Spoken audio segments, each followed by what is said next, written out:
Yo manya ji adwa die na yenhwe na memfa ebe ba ko bi emeka sisi asem no obi be se o se aye critical osahene se nyankopon antwe nkwanam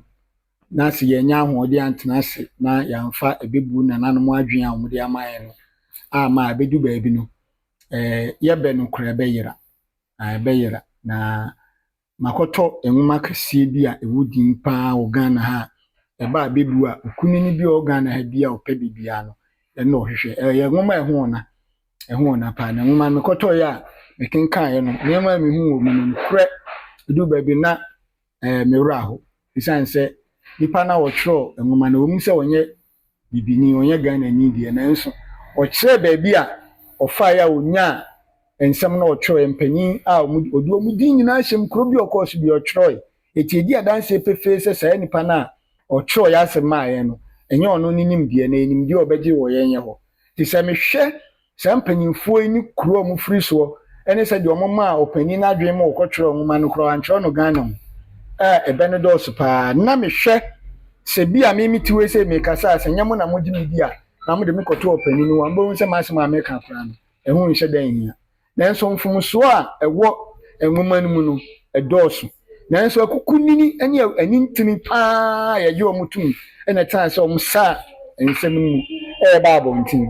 bejibre na yedimu nkomo bia na mumu binum ekenkan sa anwoma ni bi omatwro mu se obaboni ene ye nkontomire nkwan a osa anyinwo saa eho no coat no nkwan mehu no ye na anya mede na nya no nkumpo ene ya omuka na ansa na obanwini ebempo se wo nwini ebefoforo aba no ese odi kan ko hwede na nanom nwene ye no na wo de agina ni mu ansa na waka ho asem fi se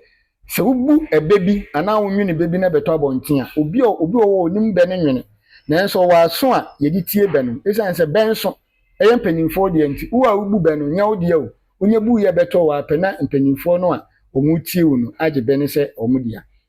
na de ntina obi ebefoa so se yenfa ebemra se obaboni no ye kuntumire nkwan o sani enwo ana anwa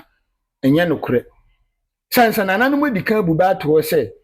so obi ye kuntumire nkwan na o sani nwo a ana o sani anwa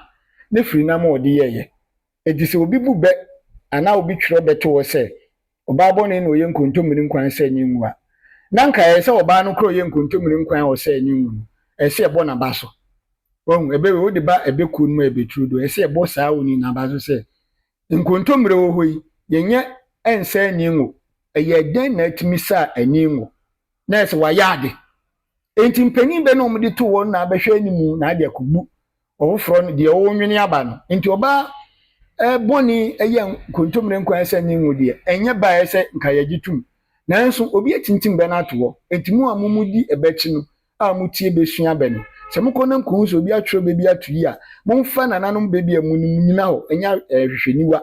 se dia meka se me use a telescopic eye no de nananom aka to no na mefam na me de ahwe what my say bible kra so nam onyankopon asem onyankopon asem ne fam ti se ahwehwede ahweniwa ene de ahwenipa enipa dua no kra no what my say enti nananom se so obi yenkontomire nkwan no se ni nwa na efiri na ma odi ye eji se oba bi ye nkontomire nkwan na ese ni nwo mu a enwo wo ani a na onye oba aboni osahene muni machi epia o